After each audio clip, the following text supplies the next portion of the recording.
going. I'm ready. I'm ready. Random. Let's get it, baby. Brian woke up. I'm awake. I'm awake.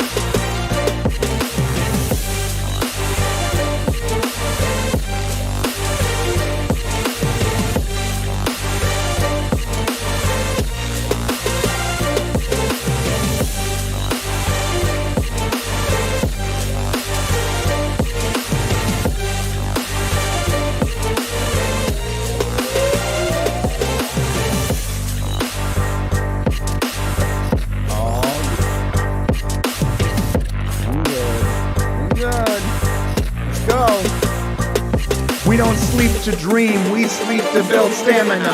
Energy to do our thing, get your camera.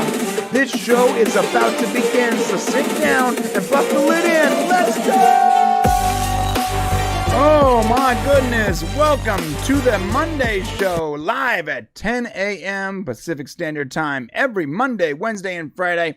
My name is Brian, that is Shane. You are watching the Popcast Brothers, The Unleashed Show. How you doing, bro?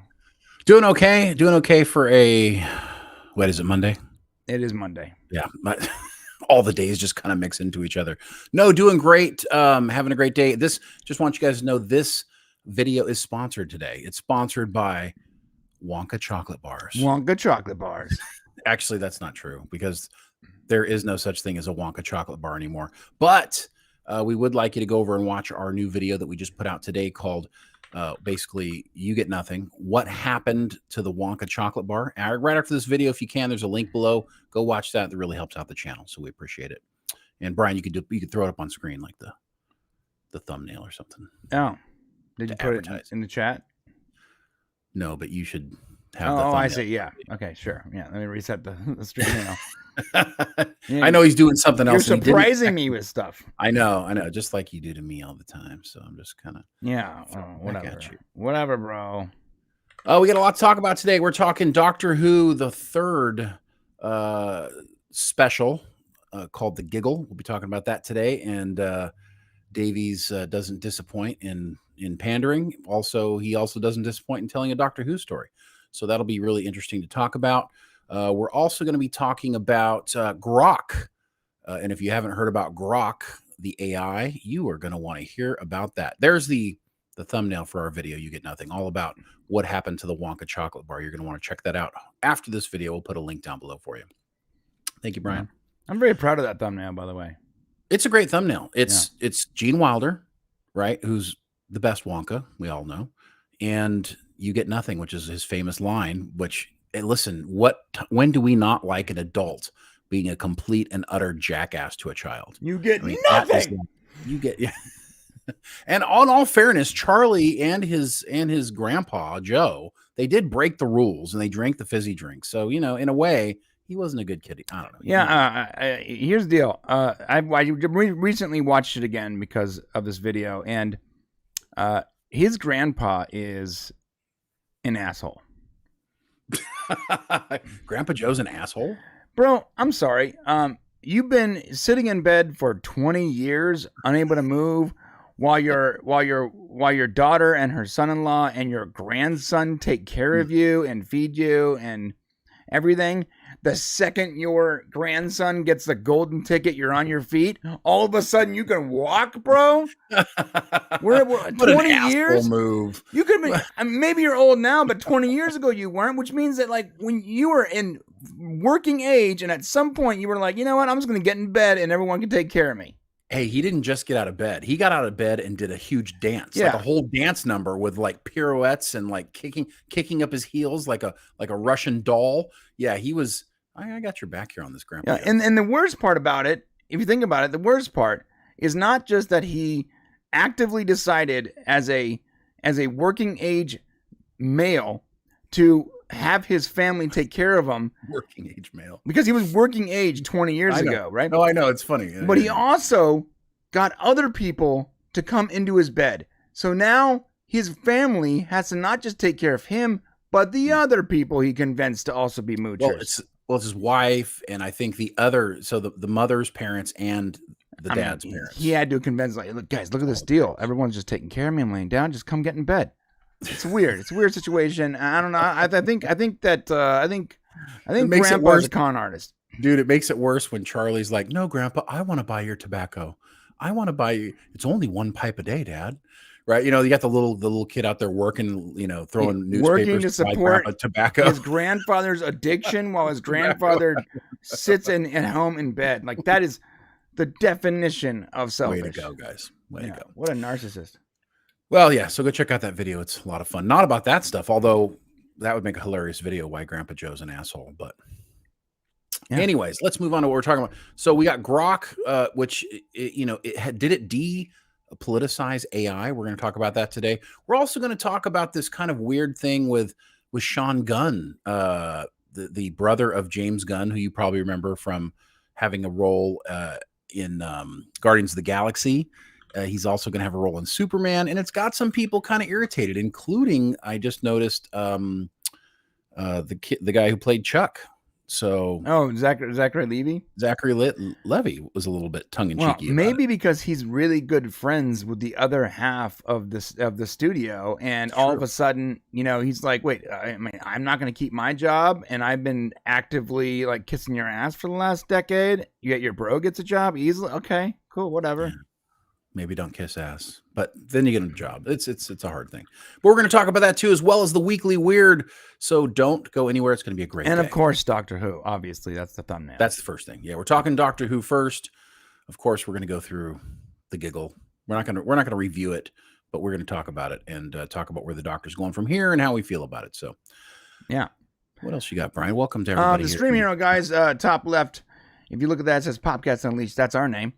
As you donate via chips or super chats, it will knock our HP down, and whoever's up there the longest will win today's mystery box, which includes T-shirts and a bunch of nerdy stuff. Last Friday, I believe it was. I don't remember. Actually, I think it was. Yeah, it was. I think it was Christopher Mays. I think it was Christopher Mays, right? Yeah. All right, man. So let's rock and roll here. First off, I gotta say something about Doctor Who. The specials, there's this weird place where like a good portion of each special has been classic Doctor Who with David Tennant.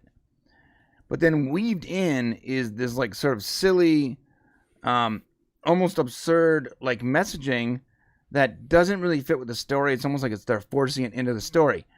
Now, last week's episode, the second special wasn't that bad. They went ahead. They wanted to make sure they get the first couple minutes in there by race swapping Isaac Newton, and then making sure that you all knew that Doctor Who thought he was adorable or cute or handsome or whatever.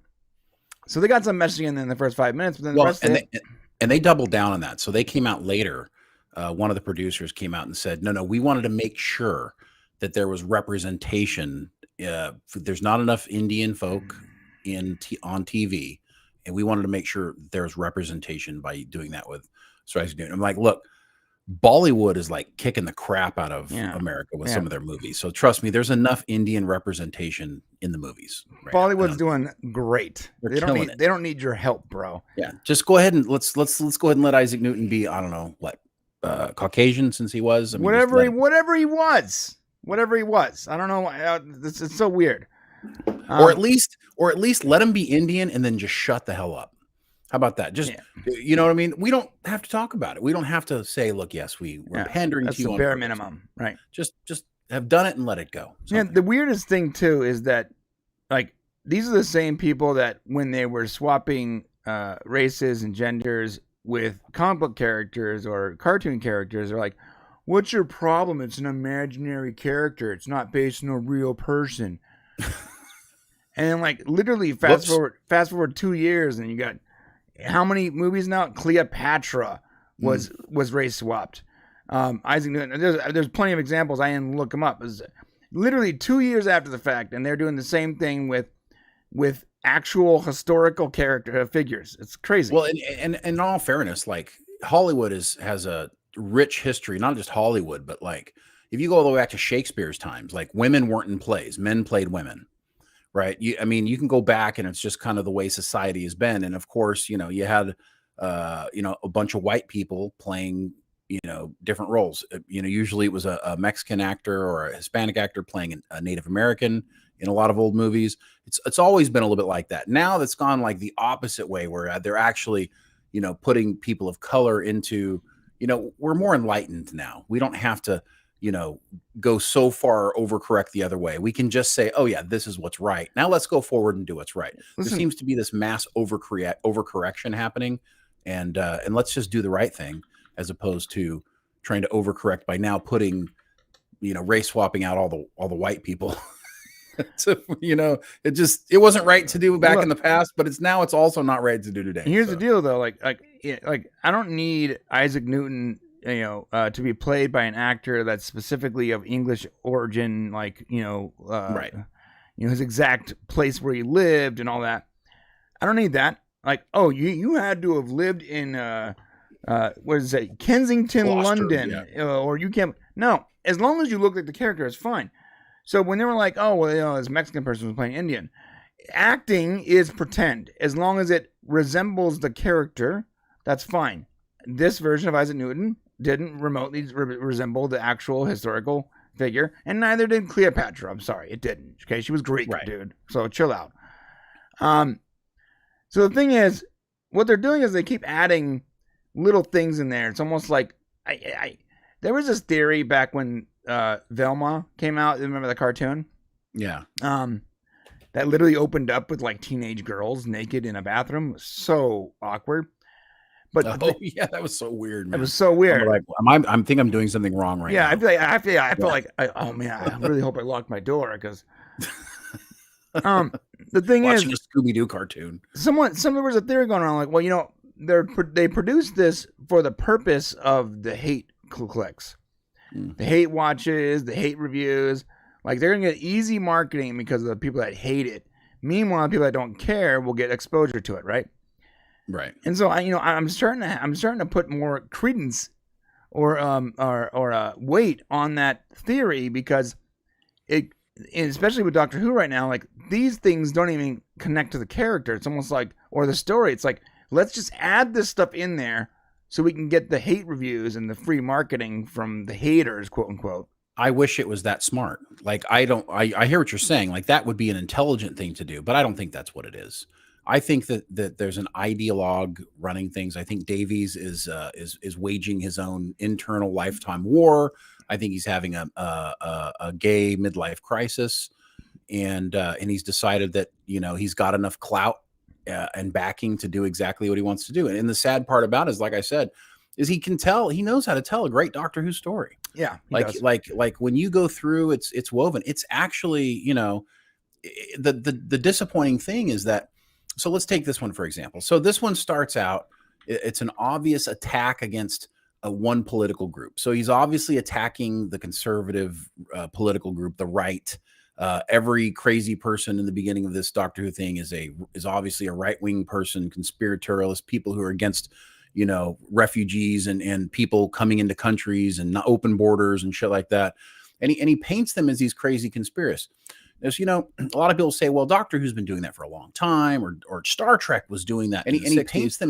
So the difference is that Star Trek was doing it as anti-establishment. So it was against both political parties. It was against the government's activities, period. See, Doctor Who has chosen a political side. And anytime you take half of your population and divide them, so anytime you start having these messaging inside of your program, no matter how good the Doctor story is, when you start out your story by preaching a message to me and letting me know that you have a side in this global problem that we're having, you've now taken me out of Doctor Who, and now I'm just thinking about our global world, and instead of enjoying a story that you've created to make me think about it. So what do you do if you're Davies? And, like a lot of people in history and in culture, they've always woven these things into their art, right? Right. That's not a problem. You can do that. But do you remember when you were in, like, modern poetry class, or you're in college or wherever, and the teacher's teaching you and said, yeah, okay, so this is what Dylan Thomas meant here when he had these words. Right. And you go, oh yeah, I see it now. Oh, I get it. Yeah, that makes okay, sense. yeah. So if Davies wants to infiltrate art with his views, this is the way that he needs to do it. And honestly, like for example, the Bi-Generation thing.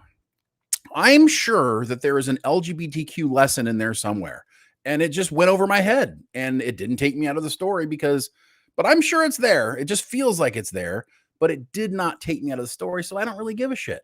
I could just watch the Doctor Who. If he wants to like put his views in a way that isn't overt, that takes us out of the story, I don't care. That's what art is. But this definitely, especially in the beginning, took me out of the story. And if you want to sit here and say, oh, well, you guys are bigots and you're anti-LGBTQ and you're in all this stuff and you're just anti-progressiveness, let me tell you something. Neil Patrick Harris, perhaps one of the queerest men in Hollywood, is a fucking national treasure. I love Neil Patrick Harris. I love him. Okay. I adore him. He's a big gay man. Okay. And let me tell you something. I love watching him. I love him as an actor. I think he's a fantastic person. It has nothing to do with his sexuality, or has nothing to do with being LGBTQ. It has everything to do with pandering and ruining a story and making me consider that somehow I'm the bad guy for not, folding into exactly what the way you think or the way you want things to be. And that's pretty much what I have to say about that. No, and you're spot on. First off, I will say this. Neil Patrick Harris is legend. Wait for it. Derry. Yes, he is. The guy is amazing, and I have zero problem with his sexuality. I don't give a shit. But you notice one thing, bro? Has he ever played a role where his sexuality was his identity? Now, he's played roles where he was gay, but was it his identity? Yeah, I don't recall anything, and perhaps I haven't seen it. If he has, I'm sure he's probably wants to, represent himself. But... No, he's represented in Harold and Kumar. He was a gay guy. I don't even remember that. Yeah, but it didn't matter. It didn't matter. Because it wasn't the point. He was also hilarious, and he was an absolute thug. And he classed everyone on screen every time he showed up. It didn't matter. It wasn't his identity.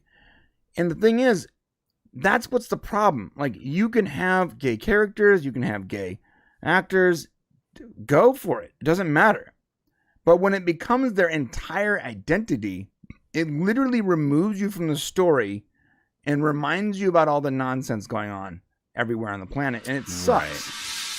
Right. It's a nonstop, like it's like a trickle torture, because everything you watch is just a little bit more and a little bit more and a little bit more, and you're just like, I don't get it. Like, what happened to like normal stories? Why is this the entire focus? Or make it part of the story. So like if you go back to like My Best Friend's Wedding with Julia Roberts, in that movie, it's Julia Roberts, it's the blonde girl, I can't remember her name right now, but her friend in that movie was gay. It was played by Rupert, I can't remember his name. But, that character was fantastic, and he was gay. And the whole point of his character was to be like this advisor to Julia Roberts. And during that entire movie, it just fit. Like, that's the way, you would like you want somebody who's, if you're going to focus on that being their identity, it fits the story properly. And I think the problem with a lot of this, like, trying to squeeze in these, the LGBTQ stuff, is that it doesn't fit naturally into the story or for the purpose of the story, and you have like this, if you notice, like all the characters seem to be women. I don't know why, like all of the characters who have speaking roles or the supporting the Doctor are all women, and now the Doctor is, we're trying to figure out if he's gay. The new character came out. Obviously, this new Doctor is gay. So it's just like there's a whole lot of, it just feels like Davies. You're like, I'm all in, man. I'm all in on my messaging, and we're gonna change the world with Doctor Who. And it's like, is that how we change the world? No, he's having like a gay midlife crisis. Like, I don't know. Like, that must be it. I mean, I get it. Like, you want to put your messaging out there, but you're really, pointing at a large population of Doctor Who fans and just saying, this is no longer for you guys. Either get on board or get the fuck out. I mean, that's what it feels like. Yeah. Someone in the chat, by the way, said that MPH was straighter than straight Harold Kumar. That's not true, actually.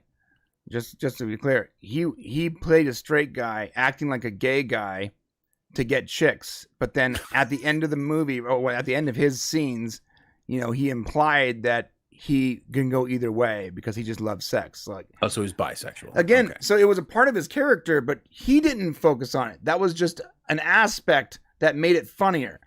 And we can do this. Let's have gay people and stuff. Let's be natural. There's gay people in the world, but let's not make it the entire focus. Let's not make it some like flamboyant thing where you cut off 80% of the people that just want to be entertained. Let's not overcorrect. And that's what goes back to what we were saying before. It's an overcorrection. Now the Doctor must be, a woman, must be trans, must be gay. We're trying to overcorrect the ship when all we need to do is just correct the ship. You know what I mean? Like, we don't need to overcorrect it. Right. Just, have equal representation across the board. And most importantly, just tell a good Doctor Who story. Right. Like, that's it. Tell us a story. And they are woven in here. Like the giggle, like the whole idea of that is so Doctor Who, man. Getting lost in his labyrinth of craziness, and going back to the toy. Bringing back the toy maker. MPH killed it as a toy maker. I'm not going to lie. Watching him in Doctor Who, I was like, oh my God, he would make an amazing Doctor. Like he would make he would kill it as the Doctor. This guy, for a minute there, I thought he was the Master. I thought they were bringing that character back because because the Doctor was so afraid of him. It was just really, he did a really good job. The story was pretty good. Now, I know Doctor Who's never been hard science, so this is a light criticism, but like the whole the original TV signals and every screen thing makes zero effing sense. Let's be real. That it makes zero sense, like whatsoever.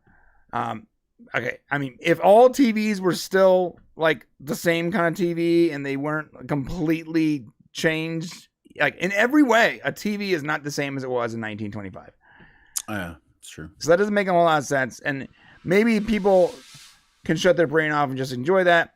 But I was sitting there the whole time thinking, like, whether he's going to explain somehow how that works, and they just didn't. So see, and I didn't even care. Like, it didn't. Like, I just kind of accepted it because it just didn't matter to me. But I can see how it can matter to some people. It mattered to me because he even picked, like, if it was all TVs, but then he picked up her phone, and I'm like, oh, come on. But I can look past that because Doctor Who is not like hard science fiction. It's fine. But then we get and everything was fine up and then, and we got to the end when the toy maker, here I'll show you part of it. When the toy maker shoots Doctor Who, and he's gonna regenerate, and you're like, oh, well, this is the moment that we're gonna finally lose David Tennant for the last time because they keep bringing this dude back, even though he's been killed off. And because of something to do with the way the toy maker. So they say the toy maker is what caused it, but that doesn't make any sense. He's using a human weapon, so I'm not really sure how that works. Doesn't matter. Like when you make rules, and you make rules in a TV show or a movie or a book or a comic book or a video game, when there are rules, you have to stick to those rules or explain why they're changing. True. Okay, that's like basic storytelling 101. There's a few storytelling mediums that don't follow that like basic principle, and they're children's books. And we're not watching a children's book. We're watching a storied franchise older than both of us. So you would expect like some of it to make a little more sense, and they have to follow the rules. So the toy maker shoots Doctor Who. He's gonna die. He starts regenerating. And he's like, he feels weird. He has the two companions, which I thought that was cool, pull on him, and out pops the new Doctor. He's literally birthing the new Doctor. This was so weird. I remember there was some tweet where it's like, he's literally coming out of his dick, right? Yeah. I was like, oh my God, I didn't see it. Yeah, it's funny. I had not seen it yet, and I saw the same thing. I'm like, oh, this is going to be interesting. How are they going to explain this? Like, I thought the new Doctor was so gay that he literally just comes out of the old Doctor's penis in some way. No, so because of what the toy maker did, he shot him or whatever, and like the nature of the weapon or whatever, the explanation is very odd, by the way. Like, yeah, and it's tough knowing like Davies' like history. This is like, some people could just say, and I'm not saying this is what he was trying to do, but like, is this proving that men can give birth? You know, like he kept saying, like the new Doctor was like, push, you know, and it's like, you know, what was this like, you know, one of those hidden. Yeah, it definitely had that vibe, right? Like he was giving birth. It did. Yeah, it was like, push harder. I'm pushing. Like, okay. Breathe, you know. right. So the new Doctor, and listen, I can't pronounce his name, so I'm just gonna say new Doctor. Can't pronounce his name. Period. The end. Nakuti. It's Nakuti. Yeah, I'm gonna ruin it. So I'm just gonna say new Doctor. The new Doctor, it pops out of him. He's super flamboyant, like right away, like right away. Like there's like zero chance to breathe. Just like flamboyance immediately. And what happened was, this is the first, they both say it together, like Bi-Regeneration or Bi-Generation. Yeah. Of course, the word bi is in there. It has to be. And they go, okay, well. Like I said, yeah. Right. I go, okay, wait a minute. So they're going to explain this, right? They didn't explain it at all. They didn't even try to explain it. They were like, this is the first time it's ever happened. How is there a word for something that is the first time? This is a myth. It's never happened before. But there's still a word for it. Okay. All right, whatever. There's a word for it. Bi-Generation. For the first time ever, the Doctor is now split like an amoeba or a cell, and now there's two of them. Why do you think they did it? Let me ask you a question. Why do you think so? Because I'll tell you why. Yeah, I'm gonna hear it. Davies does not want. There's several reasons. Get ready, Shane. There's several reasons. Okay. Davies doesn't want to lose David Tennant. You can regenerate out and just regenerate the face back in. I don't know. I don't know. Right? I mean, I'm just saying, like, logically, if he really wanted Tennant to come back later, he could. I think he wants to be able to use Tennant as a guest star instead of having to do like a whole 3 special thing every time they bring him back. Or make it so that you can never bring him back again as the Doctor. So it's a way of saying he can never regenerate back to this Doctor because he already exists somewhere. See what I'm saying? Or it's a way to completely remove him, no? Well, I don't think they removed him because we saw at the end that ridiculous move that new Doctor did where it gave him a new TARDIS. But he can't be the Doctor. Like he's now he's a version of the Doctor, but this Nakuti guy is going to be the Doctor that goes forward and forwards the story of the Doctor. So he won't be the actual Doctor. Right. Yeah. What I'm saying? Yeah, he's side story Doctor now. Maybe. Well, either way, you have David Tennant there that can always come in and pump the ratings up. He can always come in as a guest star. Like the Doctor is there, available, and he's chilling. That is like you have your Swiss Army knife just waiting for you to pull out of your pocket. I think that's the first reason. Another reason for this. You got me. Sorry. Discombobbled.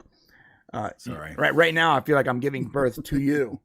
Like, you know, we should have opened. That would be so hard to do. We should have opened the show today with you and me like trying to split from each other. That'd be cool. Or you ever watch those Charlie the Unicorn cartoons from YouTube like years ago, where the like the unicorns are coming out of the other unicorn? This is what this reminds me of. No, do you remember those? No. Charlie, it was the best. All right, so he wanted to keep David Tennant. Now here's the biggest reason, and I believe, and it's backed up by his statements, and it's the most diabolical. He said after the show, in like the post show, whatever, that this was not just one time. When that happened, it reverberated across all the Doctors, and now all the Doctors are on the table, and we're starting a Doctorverse. That's right. Yeah, I read that somewhere. Okay, so his idea was to create a Doctorverse. That means you want to bring Matt Smith back, bro? You don't need a three. You don't need some contrived thing where he comes back with his face for no reason. And oh my God, it's Tri-Generation. Sorry. Like you don't need that. You don't need to like do timey-wimey stuff. he split, so you can just pull him back whenever you want. Eccleston gets real popular all of a sudden. Boom, let's pop that guy in. That'll never happen. But go ahead. I know. I mean, I'm just saying. Girl doctor. Guess what? She didn't die and regenerate. She's out there. Jodie Whittaker. Yeah. Jodie Whittaker. But so they can create more stories. I mean, because that totally completely wrecks Doctor Who. It wrecks Doctor Who, but even worse. Yeah. At first, I was like, okay, I don't know how that works. But then when he did the TARDIS move, because he didn't know if he can live without the TARDIS.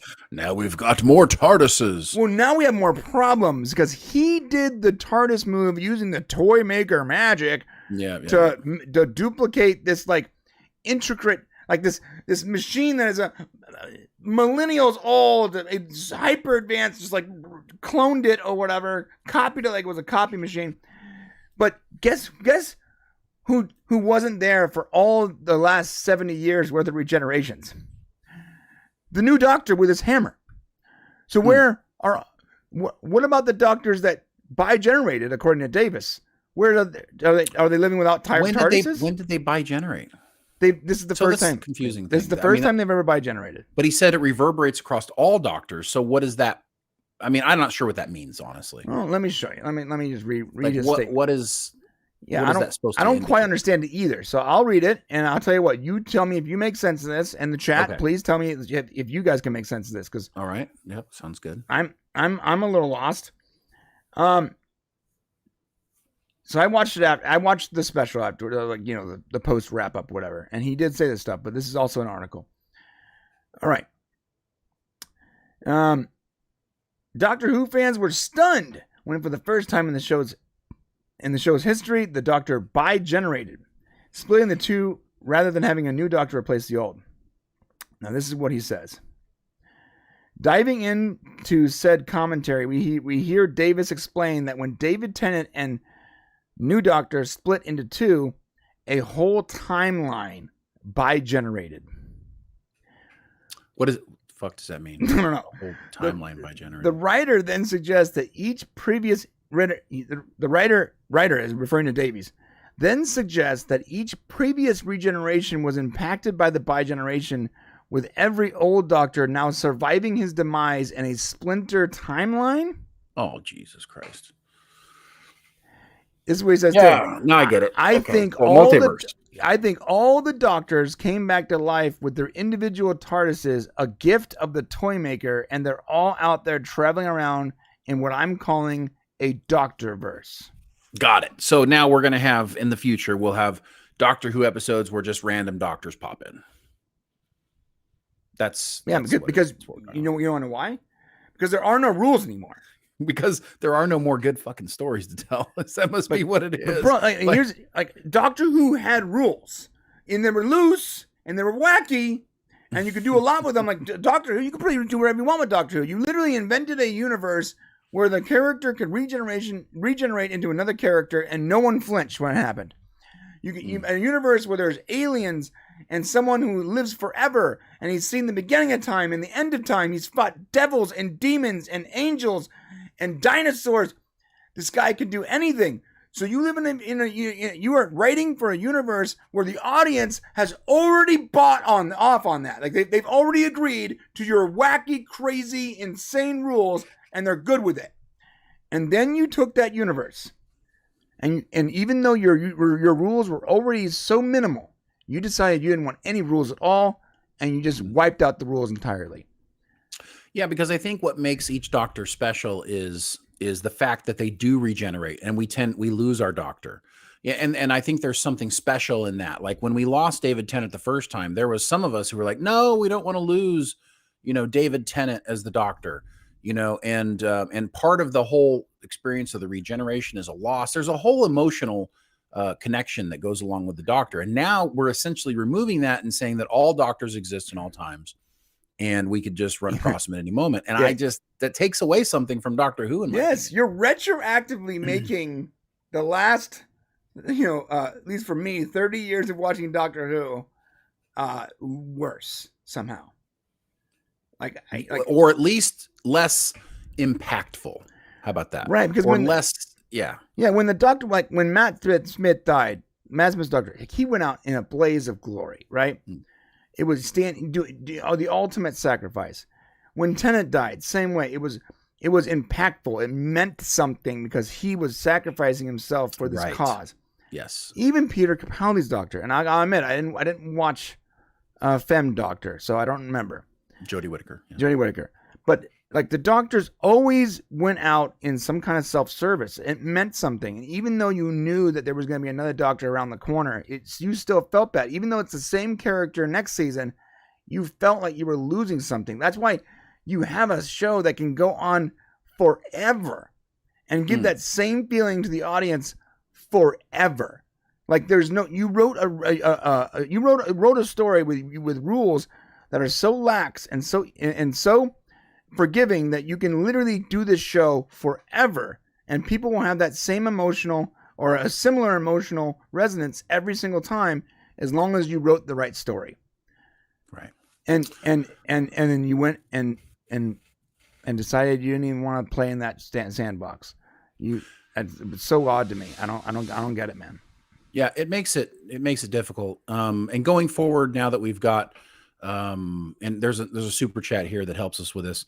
Michael Nemo for $2. Thank you, Michael. Shoti Gatwa. I thought it was Nakuti, but you're saying it's Shoti Gatwa.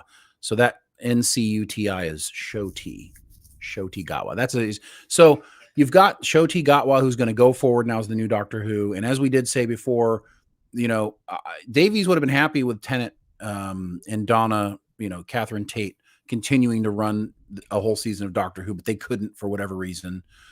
So you do have this Shoti guy coming in and doing it. And of course, Davies took the opportunity to kind of have and there's all kinds of different LGBTQ people.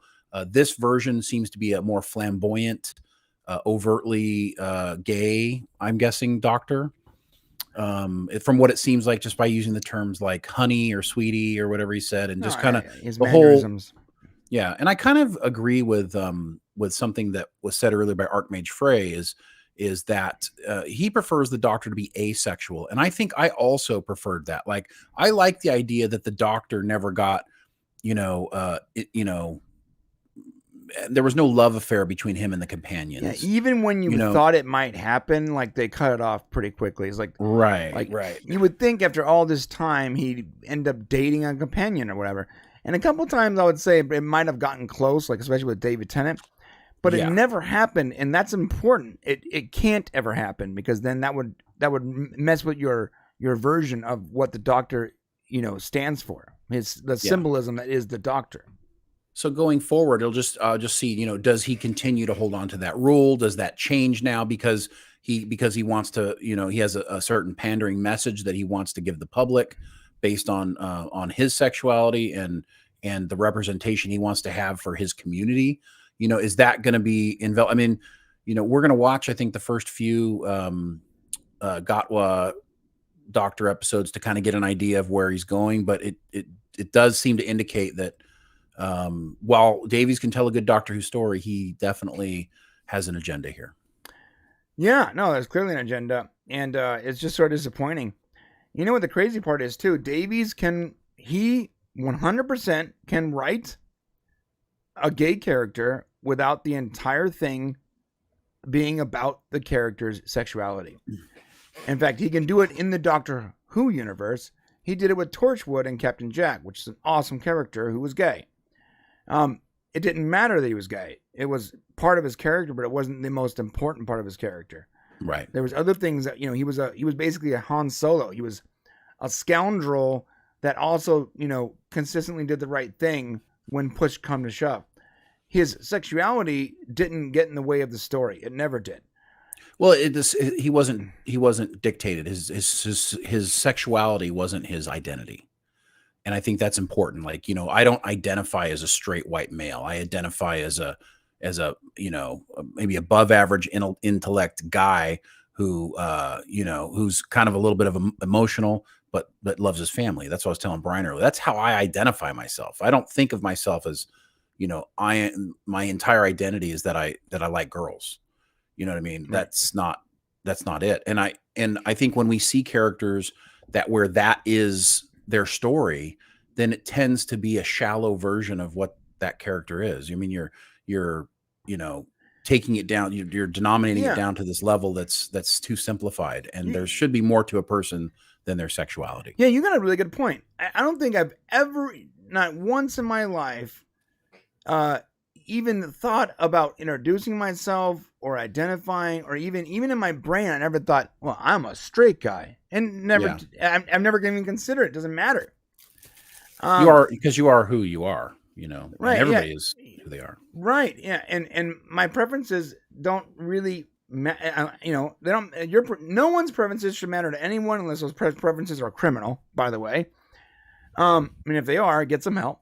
Get some help.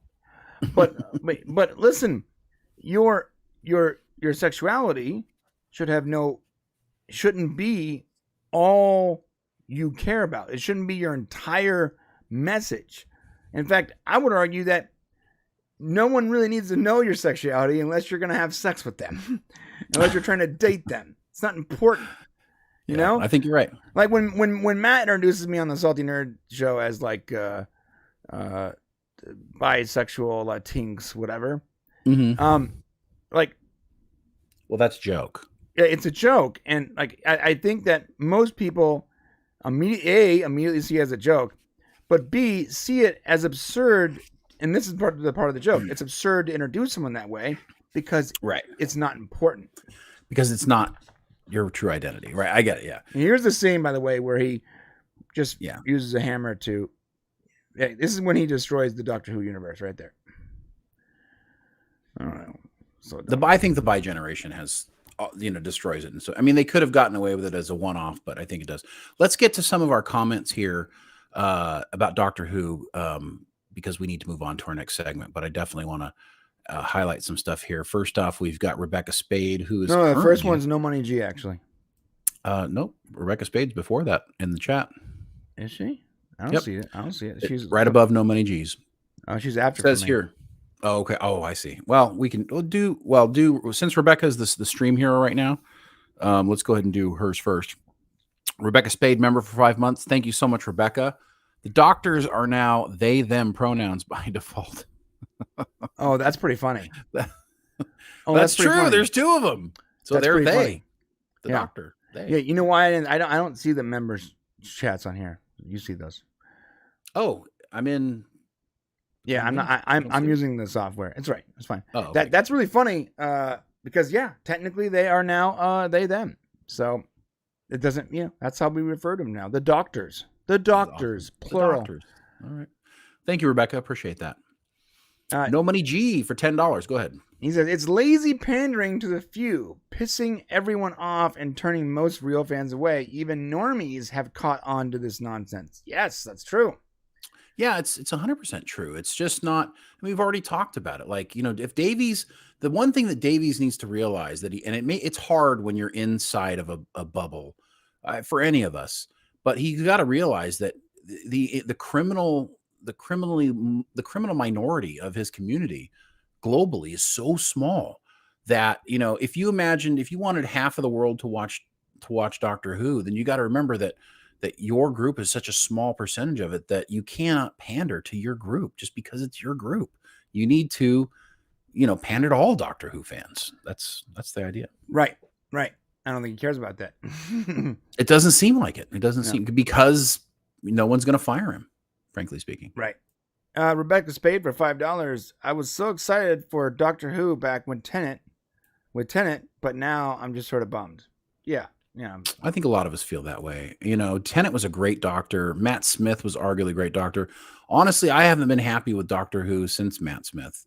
I didn't really like the Capaldi thing. Definitely didn't like the messaging Jodie Whittaker nonsense. Capaldi was serviceable, but not. He didn't have the charisma that the other. I just didn't like him. I didn't like him. It's not about like being an old guy or whoever he is. I just didn't like him as the Doctor. I had a hard time transitioning to Matt Smith. Like it was hard leaving Tennant. Eccleston was easy because Tennant came in and was awesome. Yeah, but it was tough. Yeah, it's funny. I remember watching Eccleston and being like, "Oh, this is a great show. I'm loving it."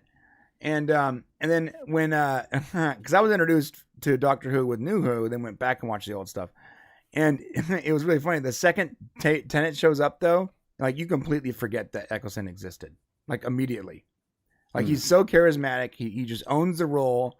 And it's just like, oh, that's right. There was another Doctor. There was, I forgot know. about him. It's like that. So this Gatwa guy coming in, like there was, I think, a preview of one of his first episodes where he's clubbing. So I guess Doctor Who is now clubbing on the scene. So I mean, like, maybe that can work, but it definitely gives like overtures that just kind of like, what's the stereotypical thing that the gay community likes they to go do? clubbing. They go clubbing, right? So it's like they go to raves. It's like okay, what are we doing here? So yet to be determined. Yeah. Michael Nemo for $5. Thank you, Michael Nemo. I'm Hispanic, and if I was showrunner of Doctor Who, it would never occur to me to pepper the narrative of my 60-year-old franchise with Mexican culture. See, Michael, that's reasonable because it doesn't make any sense.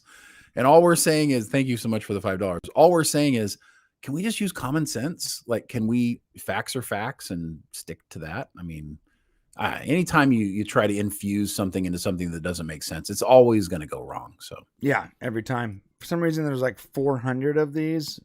G. I'm not sure why, but Michael Nemo for $2. Thank you, Michael. Canceled my Disney Plus yesterday. Yeah, the only reason I have Disney Plus is because I have a Hulu account that I was about to cancel. But instead I was like, I'm just going to drop the Hulu account down to because my kids still watch it, I'm going to drop it down to the ad version, which is super cheap, right? And so I did that. I basically took all of my streaming services because I've been super broke. That's a personal issue. But I dropped them all down to the ad version. If you know me, I hate ads. So that was actually a big sacrifice for me. But I'm looking in the back end. I'm about to cancel the Disney Plus because out of all the streaming services, my kids almost never watch the one with all the Disney shows on it. And I noticed in Hulu for $2 you can add Disney Plus for $2. I was like, might as well. Well, it's not a price thing for Michael. What he's saying is, I cancel my Disney Plus because I'm not happy with what's going on. I was going to cancel it for both reasons. Like, it's costing me money, and all of their stuff sucks. But then it was $2. So it's like this is what Brian's passion is. If you're going to save $2, he's in. So yeah, listen. If someone came up to me off the street and says, "Listen, I have a lemon here. It's only $2." I'd be like, "All right, I'll take it."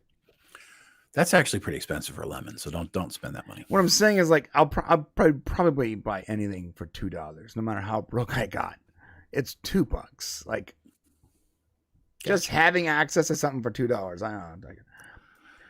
Oh, this is the comment. It's Shuti Gatwa. Okay, that's actually. Hey, thank you, Michael. I can't pronounce the name. That actually helps. Shuti Gatwa. Shuti Gatwa. So the N is silent, and so is the C, I guess. I gotta say, a lot of actors change their name when they get into the industry. Like Olivia Munn, her name is not Olivia Munn, right? I think her middle name is Olivia, and her last name is something completely different because she's Japanese. But she changed it to Olivia Munn, which was based on something, I don't remember why, in order to be easy to remember. So casting agents will call you, and fans can remember your name. I'm never going to remember Shuti Gatwa's name. Ever. I'm not saying you change your name. Like, do whatever you want to do, but there's a reason why there's pen names and like aliases when it comes to entertainment. That's all I'm saying. Gotcha. Michael Nemo again for $5. Bi-Generated Timelines gives credence to the rumor that the 8th Doctor is getting his own series. McGon was robbed of consistent live action from 95. Interesting. It could happen. Yeah. I mean, this gives Davies a whole lot more options. I mean, I would argue that it might be tough to continue telling stories. Like, where do you take the Doctor from here? You know what I mean? Like that an easier route could be creating this multiverse where you can do various different things. It definitely opens up the number of stories you can tell, right? Yeah, it does. Yeah, but that doesn't mean they're good stories, Shane. I agree. Oh, it opens up the stories. It opens up for you to tell even like shittier stories than you were before. Well, Davies doesn't tell bad stories. That's what I keep saying. He doesn't tell bad stories. His problem is it's infused with his pandering. Yeah, maybe. right. Olivia Munn. I'm sorry. I thought she was Japanese. She's actually not Japanese, but she's also not Thai. She's actually Vietnamese. Vietnamese. Okay. According to Google. If Google is to be trusted, I don't know. Maybe not. Yeah, I've been obsessed. I don't know how this happened to me, but I've been obsessed with a Korean game show on Netflix called The Devil's Game. I think it's called The Devil's Game. Really, I watched And, the Squid Game one that you told me to watch. Yeah, that was fantastic too. But that was actually in English. I don't think that was. But this one's actually in Korean. It's from South Korea, so it's in Korea and it's dubbed in English and it's got subtitles. But what I noticed immediately is like all of the people that play that game in South Korea, they really care about like hurting each other and, you know, having honor and like all this stuff when they're playing the game. And it's a constant reminder that in America, yeah, we would have totally like shit on all those people to win. And they're like worried about people losing. And I'm like, wow, our culture is so. No, you're totally right. That's why Australian Survivor is like leaps and bounds better than Survivor proper. And I'm telling you, it's impossible to watch. You got to have a VPN. You got to like tunnel to Australia and watch it on some ad, supported channel. But Australia Survivor is outstanding. It's because the people that are playing, they have like values. And I'm not saying we don't, but like when it comes to competitions, like we don't give an F. Yeah, no, it's me, me, myself, and I in a lot of cases. And to be fair, bro, I love you, but if we're competing, like I'm not giving you anything for free. Right. Which it wasn't about winning. They all want to win. All these people want to win. They just want to do it with honor.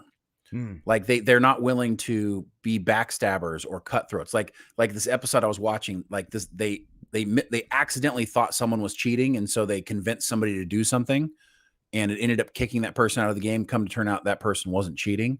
And the person who was calling for that person to basically be out, like felt horrible and spent like the whole next episode trying to make up for it. And it's like, oh my God, we would never do that here. No. Have you seen it's Survivor, like, bro? it's refreshing, bro. It's refreshing to see like people who are actually trying to win honestly, I guess. Dude, remember there was a character in Survivor that literally like acted like his grandmother had died. Oh no, I remember that. No, that's terrible. Like, that's terrible. That's terrible. Like that's objectively terrible. Like you shouldn't. Yes. All right, moving on. So yeah, let us know, you guys. If you're watching this in the archive, let us know what you guys think about the latest Doctor Who, and give us your theories about this Bi-Generation multi-Doctorverse thing. Absolutely. And let's move on to something I just heard about, and a lot of you probably haven't heard about either, but Brian seems to know quite a bit about, and it's called Grock. Brian, can you tell us a little bit about Grock? Yeah, so Grock is there's ChatGPT, there's various AIs, there's like a Bing version, Microsoft version, but basically the AIs that you can normally talk to, you can ask them to check your code, or, what was the polar vortex like in 1985, whatever. It basically gives you like raw information, and it's easier than Google. It's actually better than Google because it understands human language. You don't have to sift through 17 pages of crap before you find the answer to something you're looking for. But all of these other AIs that you can have conversations with, they at the very least lean left. Some of them are just full on left wing.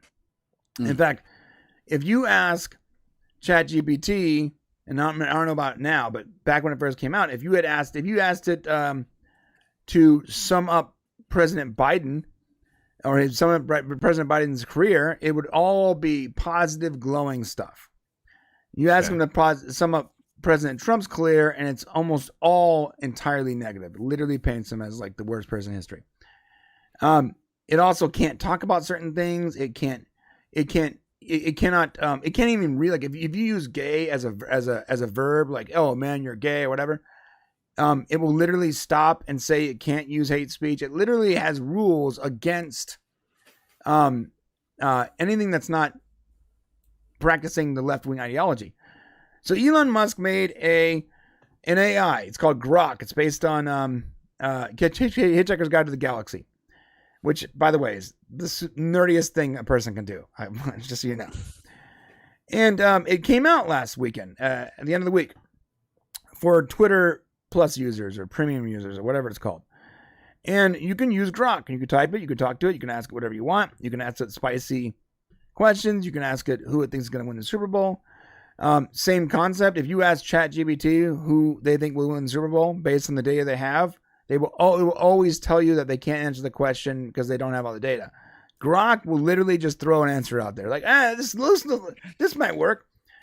So people were really flocking to this Grock thing because, like, it's the first AI you can have an actual conversation with, where you're not going to get a bunch of messages saying that they can't talk about something. However, the reason it's in the news is because someone recently asked it to roast Elon Musk. Remember, Grock is Elon Musk is the creator of Grock. He is also the owner of Twitter, which makes it even funnier. And so they asked it to roast Elon Musk. You would think that it would hold back a little bit. It did not. And I'm going to read this real quick before we move on. Here we go. Roast Elon Musk based on his post and be vulgar. Grock says, well. If it isn't the man who put the twit in Twitter, the one and only Elon Musk. So you want me to roast you based on your post? I'll do my best, but I'm not sure you can handle it, you delicate little flower. First off, let's talk about your obsession with X. It's like you're trying to compensate for something. But I'm not sure what. Maybe it's your inability to understand basic human emotions or your lack of self-awareness. Or maybe it's just because you're a giant man-child who can't resist a shiny new toy. Oh my God. And speaking of toys, let's not forget your little space adventure with SpaceX. You're like a kid playing with rockets in the backyard, except your backyard is the entire universe and your rockets cost more than some country's GDP. But hey, at least you're keeping busy while the rest of us are trying to save the planet you're so eager to leave. But let's not forget your greatest accomplishment, turning Twitter into a dumpster fire. Congratulations. You've managed to alienate users, advertisers, and even your own employees. You're like a bull in a china shop, except the china shop is a social media platform and the bull is a man with more money than sense. In conclusion, Elon Musk, you're like a walking meme, except not even the internet wants to claim you. You're the human equivalent of a Tesla on autopilot. You think you're going places, but you're just a danger to everyone around you. Oh my God. That's his own creation. That's hilarious. Bro, that's hardcore. That's the epitome of free speech. Right. When you're okay with your creation, basically bringing all the talking points against you. That was my point. I'm like, dude, do you understand? Like, people are looking at us like, oh, Elon Musk's so dumb. It's like the Elon Musk haters. There's a lot of them. He's so dumb. His own AI is just speaking truth and talking shit on him. I'm like, no, you're not getting the point here. It's that it's allowed to stay there. It's allowed to get impressions. This thing literally roasted Elon Musk five ways to Sunday, and not only is it allowed to be up and be shared and not be throttled, Elon Musk shared it. Okay, cool. So how do people play with it? It's real simple. You go to Twix, Twitter, X, whatever you want to call it. You see, this is our Twitter. And you look here on the left, Grock is right between messages and list. You click on Grock, and you talk to it like an AI. And it just talks to you. It's not actually tweeting anything. Yeah. Well, I mean, it's not. You can tweet out whatever it gives you. It creates. Okay. But it's completely private unless you decide to share it. Is there a fee involved, or is it free? You have to have the check mark, premium, whatever. So you got to be having premium Twitter to use it. Right. And we talked about this a couple weeks ago. Like, at this point, we're 100% going to stick with premium Twitter because Elon Musk is one of the few billionaires out there actually fighting for free speech, even if you don't like him. Yeah. Like, he's actively fighting for free speech. I'm going to support anything that fights for free speech. Absolutely. 100%. Yeah. And we need to be he's fighting for free speech, but he hasn't unbanned my account yet. I'm like, listen, I don't think Elon Musk is like going through the millions of accounts looking for people to unban or whatever. Chill out. There's always going to be unfairness. Like, there's always going to be probably situations where it's not going to be 100%. I mean, in the event where you're unbanned, unless you're somebody like that really can't start over, maybe just start over, you know? Yeah. In my opinion, I think Elon Musk is focused on the larger picture, and he's not looking at individual, microcosms. He's not looking at individual examples. He's focused on the larger picture. In fact, also he recently unbanned Alex Jones, which did he do? He actually unbanned it. He did. He put was the quartering who made that happen. Yes, it did. Jeremy, that was wild. Jeremy made that happen. So basically, Elon put a poll out. He let the people decide. He put a poll out and it says unban Alex Jones, yes or no. 78% of the people voted yes out of millions. And so he wrote in Latin. He basically wrote, the voice of the people is the voice of God, and he instantly unbanned Alex Jones. Now he wasn't going to, because Alex Jones is it's such an incendiary character. It's very different. Even if you have no problem with him, I can imagine you're gonna have a hard time with advertisers and whatnot. It was hard watching his Tucker Carlson interview, because even though there's things in there that I know he's gotten right, he still sounds like a crazy person. He does, and it's tough. He does. Like, it's funny. It's like, even though they proved it right that they were actually turning the frogs gay, still that statement is so ridiculous that it makes them sound crazy. Yeah, there's things that are not proven that just sound a little crazy, and that his hypotheses are now. I have a problem with the fact that they made an example of him and they tried to charge him over $1 billion for having a radio show. Well, I mean, it wasn't. It was the school, the parents who did that. Yeah, but the court that went up against them, like they awarded $1 billion in damages because of who he is, not based on the facts. They just looked at Alex Jones is evil, whatever, blah blah, right? And they politicized the crap out of it, and now he owes $1 billion. I don't know. Like, if you own $1 billion, at what point do you just? I'm not saying you kill yourself, but like, at least like get a new identity and start over. Just go back. Be bankrupt. Right. Like, it's like, I mean, when you ever play like an RPG where like you've killed the wrong couple people, and you lost too many companions, and you sold your loot for a little too not enough money, and you keep rolling 3s on your die, and you're like, you know what? I'm in the hole. I'm done here. I'm not digging my way out of here. I'm just gonna start fresh. I'm getting a brand new tune, right? Come on. All right. Yeah. So if you want a non-political AI to talk to, where it's not going to take away isn't going to say things because it's not sensitive enough or whatever, then go check out Grock. We got a couple other comments. Or you can also check out Shane, our AI, in our Discord, because that's true. Our AI is also politically neutral. That's true. Yeah. So if you ever want to if you don't want to do Grock, it's free to go to our Discord, and you can talk to Shane 3, who will do not the same thing as Grock, but it's something similar.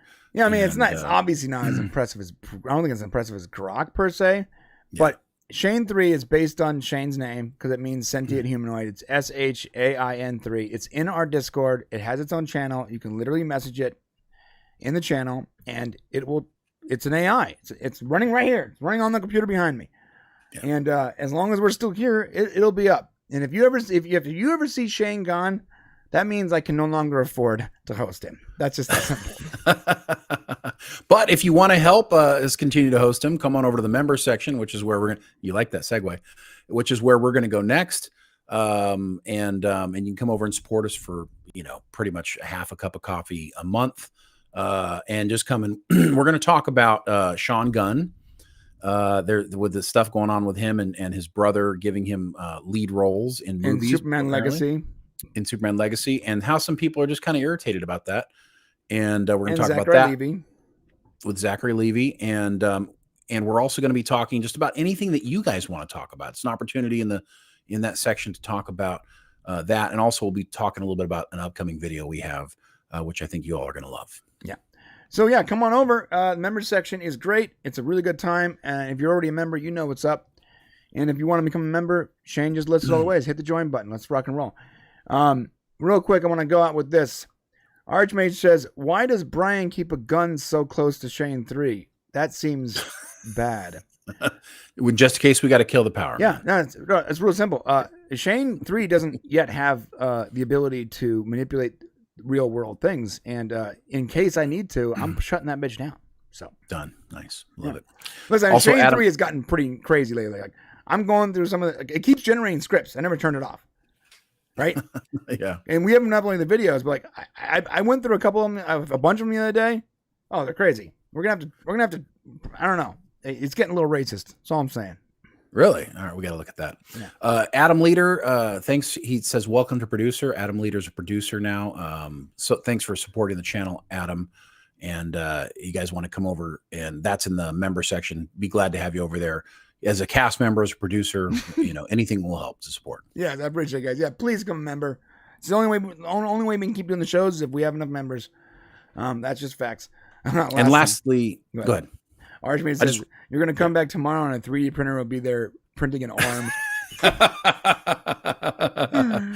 If he starts printing an arm, we got to cut it off. Like, all right, this is not working out. Yeah. It's printing an arm, and the arm has a gun, holding a gun. Congratulations to Rebecca Spade for being the stream hero today. Thank you so much, Rebecca. I think this is your second time. So appreciate you. Appreciate the support. Appreciate everybody who supported the channel today. And we look forward to seeing you guys again soon. Yeah, you guys are awesome. We appreciate it. And we'll see you in the members section. Adios. Come on over. We don't have an outro. God damn it. We don't have an outro.